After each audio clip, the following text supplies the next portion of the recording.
An interesting part of the problem of evil is animal suffering. Even if human suffering is a necessary consequence of free will, why does Yahweh allow animals to suffer? What justifies that? Animals are part of a broader ecosystem in which the human drama is played out.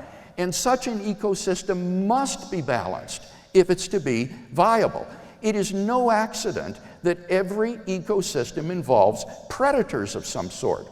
For example, I also recently saw a program on television about how the Canadian authorities are reintroducing wolves into the wild in Canada. Why?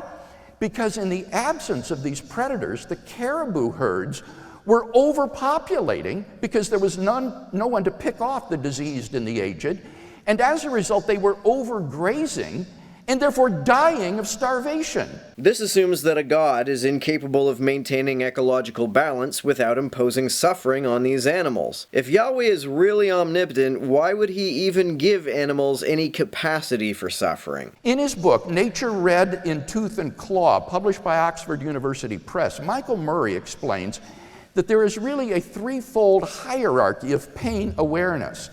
On the most fundamental level, there is simply the reaction to stimuli, such as an amoeba exhibits when you poke it with a needle. It doesn't really feel pain. There's a second level of pain awareness, which sentient animals have, which is an experience of pain. And animals like horses, dogs, and cats would experience this second level pain awareness. But they do not experience a third level pain awareness, which is the awareness of second order pain. That is the awareness that one is himself in pain. Even if that's the case, why would a perfectly benevolent God allow any being to feel second-order or third-order pain, especially beings who are not human and who are therefore presumably not capable of sinning? Even if non-human animals aren't capable of exacerbating their suffering by reflecting upon it in the way humans can, they do still suffer. But why? Are they going to be rewarded in heaven? And therefore, even though animals are in pain, they aren't aware of it. They don't have this third order pain awareness.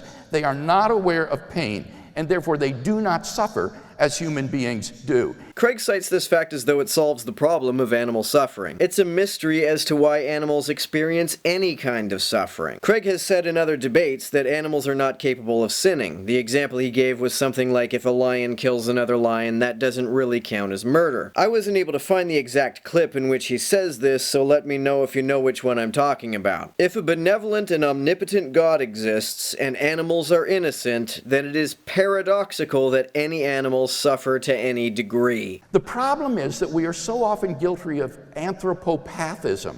That is to say, we treat animals as though they were human beings. We think of the deer in the forest like Bambi, having human consciousness and self-awareness. And this is simply fallacious. There's an actual name for this. It's called the hyperactive agency detection device. The tendency to regard animals as though they were agents. Ironically, this same tendency is what causes people to fallaciously infer that there is agency behind the universe as a whole.